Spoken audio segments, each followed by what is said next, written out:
네, 오늘도 바닷가로 아침 산책 나왔습니다. 아침에 일어나자마자 아침 산책하러 물가로 나와서 녹화를 해봅니다. 요즘에 제가 관심 있는 분야가 이제 한민족 세계사라 그래서 우리 민족이 과연 어디까지 가서 살고 있으며 우리 민족의 위대함은 어느 정도일까라는 것을 여기저기서 이제 발굴해내고 있는 중에 최근 한 2년 이상을 어디에 몰두하고 있냐면 일본이라고 하는 나라의 개국 시점에 백제인들이 있었다. 우리 조상들이 있었다. 결국 일본이라고 하는 나라는 백제다라고 하는 이야기를 해오고 있습니다. 그래서 그거에 대한 입증을 여러 방면에서 하고 있는데 가장 최근에 발견한 것은 일본 석이라고 하는 표지에서 일본이라고 하는 본자가 지금 우리가 쓰고 있는 본자하고는 참 다르구나. 그리고 그런 일본이라고 하는 한자를 여기저기에서 발견을 하게 되는데 어제 제가 어떤 유튜브 영상 보다가 발견한 것은 예식진이라고 하는 예군 묘지석, 그러니까 결국 의자왕을 당나라에 넘겨준 호족 세력이 바로 예씨인데 그래서 예씨가 의자왕을 항복시키고 결국 포로로 끌려가게 했는데 그의 형이 이제 예군인지 예식진인지 형제지간인데 하여간 중국 땅에서 묘지석이 발견이 됐는데 거기에 예식진에 대한 이야기, 예군 묘지석이라고 하는 곳에서 무슨 얘기가 나오냐면 일본 백제가 멸망하는 과정에 대한 이야기가 거기에 적혀 있어요. 그런데 거기에 뭐가 나오냐면 일본이라고 하는 표현이 있어요. 그래서 어떤 일본 학자는 이 일본은 지금의 일본을 얘기하는 것이 아니라 백제를 뜻하는 것이다 라고 제가 주장하고 있는 이야기를 마치 뒷받침이라고 하듯이 그렇게 얘기하고 있는 거예요. 그때 예군 묘지석에 나온 일본이라고 한 한자 역시도 오늘날 쓰고 있는 일본이 아니라 제가 주장했던 일본은 일십대에서 왔다. 일십대라는 말은 해를 숭배하는 십제의 큰, 여기까지 해석이 돼요. 사실은 땅, 여기까지 볼 수 있어요. 일본의 뜻은 해를 중요시하고 또 숭배하는 십제의 사람들이 세운 큰 땅, 결국 십제의 땅, 결국 백제다, 이렇게 이제 저는 해석을 했는데 이거를 이 일본 학자가 거의 비슷한 수준의 이야기를 해서 깜짝 놀랐습니다. 오늘 또 하나 깜짝 놀랄 거를 제가 갖고 나왔는데 얼마나 놀랐는지 잠이 번쩍 깨더라고요. 자, 일본 여행 많이 하시죠? 일본 여행할 때 보통 가는 곳은 당연히 수도인 도쿄, 아니면 저 위에 홋카이도, 이런 데 선호하는데, 아니면 큐슈. 제가 선호하는 곳은 우리 조상들이 터전을 일구어냈던 시작점은 큐슈지만 정착해서 결국은 정권을 만들고 나중에는 일본국이라고 하는 나라를 만들게 되는 곳은 바로 지금의 교토, 그 밑에 나라, 그 밑에 서쪽에 이제 오사카, 이렇게 되거든요. 그걸 이제 간사이 지방이라고 하기도 하고 킨키 지방이라고 하기도 하고, 좁혀서 얘기하면 기나이라고 하는데, 기나이 지방이라고 할 때는 이제 지금의 나라 지방을 뜻한다고 보시면 딱 맞습니다. 와카야마를 포함해서. 그런데 오사카도 일부가 포함이 되는 거죠. 기나이 지방이 결국은 이제 우리 조상들의 핵심 거주지예요. 삼국 중에서는 특히 백제인들이 정권을 창출했던 그 정권을 야마토 정권이라 그래요. 그런데 자, 이 일본 여행을 할 때 지금 배경화면에서 보시는 것처럼 넓은 곳을 보고 싶으시면, 그러니까 사람 퍽짝퍽짝하고 많고 물가 바가지 씌우고 막 그런 데 가지 말고 이렇게 한적한 일본 같은 곳을 보고 싶으면 저는 어디를 추천하냐면 바로 이 긴키지방, 간사이 지방을 추천하는데, 간사이도 오사카 시내 한복판 말고 관광객들이 잘 가지 않는 곳, 그 중에 하나가 바로 이 비와호라는 곳입니다. 비와호는 어디에 있냐면 교토 북동쪽에 있어요. 비와호, 일본말로는 비와코 이렇게 얘기하는데, 얼마나 크냐면 마치 바다와 같아요. 그 혹시 이스라엘 가보신 분, 요새 이스라엘 난리인데, 그 사해를 가서 보면, 갈릴리도 그래요. 갈릴리도 그런데 그냥 눈앞에 펼쳐지는 걸 보면 바다나 다름없어요. 그래서 바다라고도 했어요. 마찬가지로 이 비와호도 사실은 이걸 누가 호수라고 하겠나 싶을 정도로 엄청나게 큰 호수가 하나 있습니다. 비와호를 저는 뭐라고 이제부터 붙일 거냐면, 오늘 새벽에 떠오른 단어가 있는데 그게 미추홀이에요. 미추홀이 여기구나. 일본 땅의 미추홀은 여기구나. 라고 이제 결론을 내렸습니다. 왜냐하면 미국 땅에도 미추홀에 해당되는 곳이 있거든요.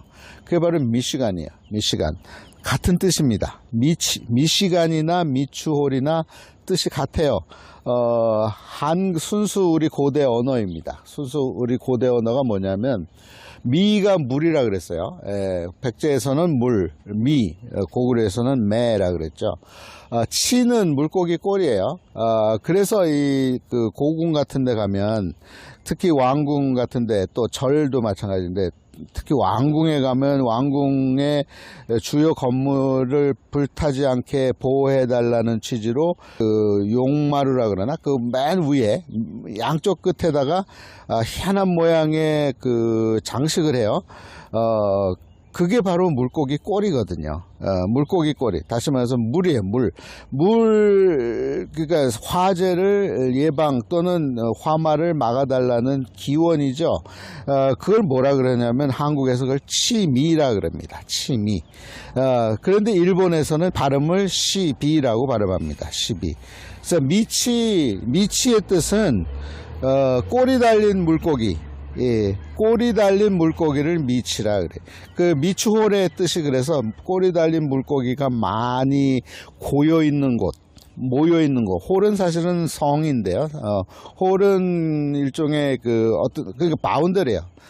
장소예요, 장소. 그래서 미추홀은 꼬리 달린 물고기가 많은 곳, 물고기들이 많이 있는 곳을 미추홀이라 그랬는데, 이게 미국으로 오면요, 미국으로 건너온 우리 조상들의 언어 중에 뭐가 있냐면 이 미시간이 있어요. 미치간의 뜻이 뭐냐면 미치칸이에요. 미치칸 똑같아요. 미추홀을 미치홀이라고도 합니다. 미치칸이야. 그러니까 꼬리 달린 물고기가 많이 고여 있는 곳 이 말이에요. 미치간. 그러니까 미시간의 뜻이 그렇다 이 말이야. 미국의 50개 주 중에 아메리칸 인디언들, 초기 거주민들이 붙인 명칭이 지금 미국 50개 중에 3분의 1에 해당되는데, 그 중에 많은 부분에 우리 언어가 있습니다. 믿거나 말거나인데 저는 강력히 믿고 있습니다. 그래서 미치간은 미추홀과 같은 뜻인데, 미시간. 근데 오늘 이 비와호에서 나한데없이 뭐를 발견했냐면, 이 비와호 남쪽에 오츠라는 곳이 있어요. 이 오츠 중요한 곳입니다. 고대 역사를 연구하고 공부함에 있어서 굉장히 중요한, 의자왕과 연결까지도 되고 결국 무왕도 연결이 되고 우리 백제의 왕실이 연결이 돼버리는 그런 곳이 있는데, 오츠 쪽에 이 유람선이 있어요. 그 유람선 지금 그 회사가 만들어진 지 백 몇십 년이 됐대요. 그러니까 명치유신 때 1880년대 1868년에 명치유신인데 그러고서 얼마 안 있다가 세워진 유람선 회사인데 그게 백 몇십 년이 된 거죠. 그러니까 근데 그 회사가 초기부터 운영을 했던 기선 중에 나중에 지금 운영하고 있는 선박이 미시간이라고 하는 배예요. 미시간이라고 하는 배예요. 재밌지 않습니까? 예, 이 비와 호에 왜 난데없는 미국 기선인 미시간이 있을까? 저는 그거 보고 깜짝 놀랐어요. 이 사람들은 모르고 그렇게 이름도 붙였고 운영을 하고 있지만 이 비와 호도 미치홀이다. 미시간, 미국의 땅에 있는 미시간이라는 곳도 미치홀이다. 뜻은 물고기들이 많이 모여 있는 곳, 이 뜻이라 이 말이에요.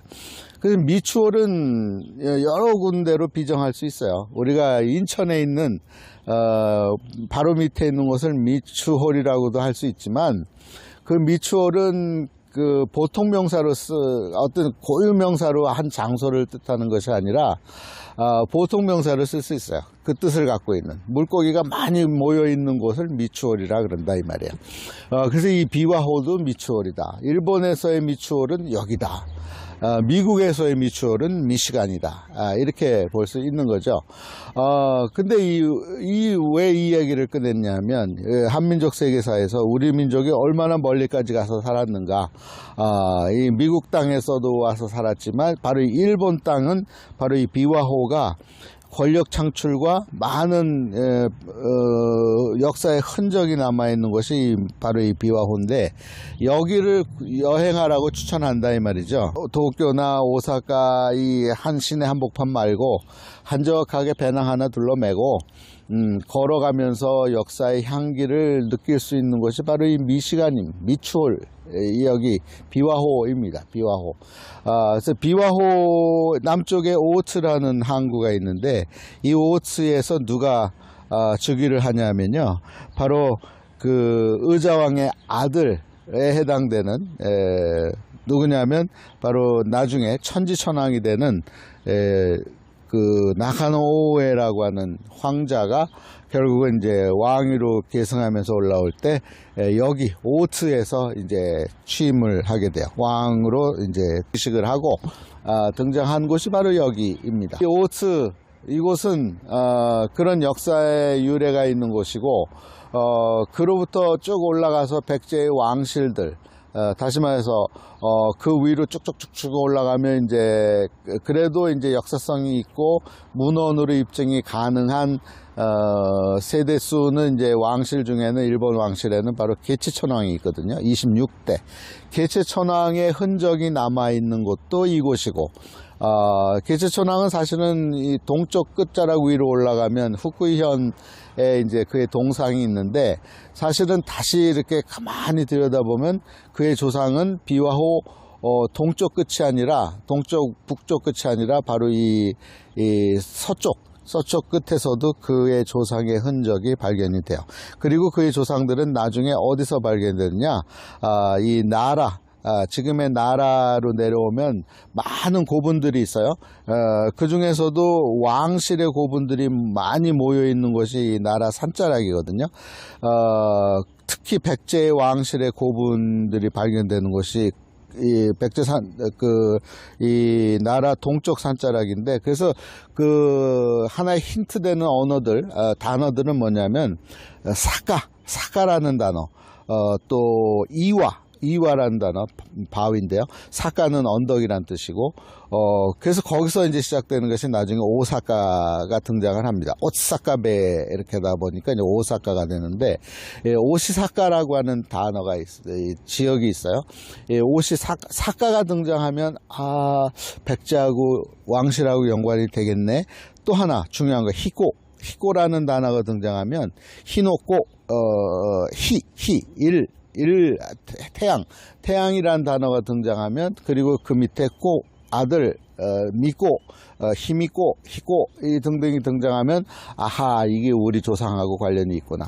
일본 땅에서 히꼬나 히미꼬나 또는 히 등의 단어 등이 등장하면 우리 조상과 관련이 있고 백제 왕실과 관련이 있구나라는 것을 알 수가 있어요. 그 중에 하나가 바로 이 오츠라고 하는 것인데 나중에 여행하시다가 역사 공부하고 싶으시면 바로 이 비와호 주변을 한번 쭉 둘러보시기 바랍니다. 그러면 여기에 우리 조상들이 참으로 많이 살았구나 라는 것을 알 수 있습니다. 관련된 자료들은 유튜브 등에서 보면 많이 발굴해 내실 수 있으니까 한번 새로운 여행지로서 바로 이 비와호를 추천해 드립니다.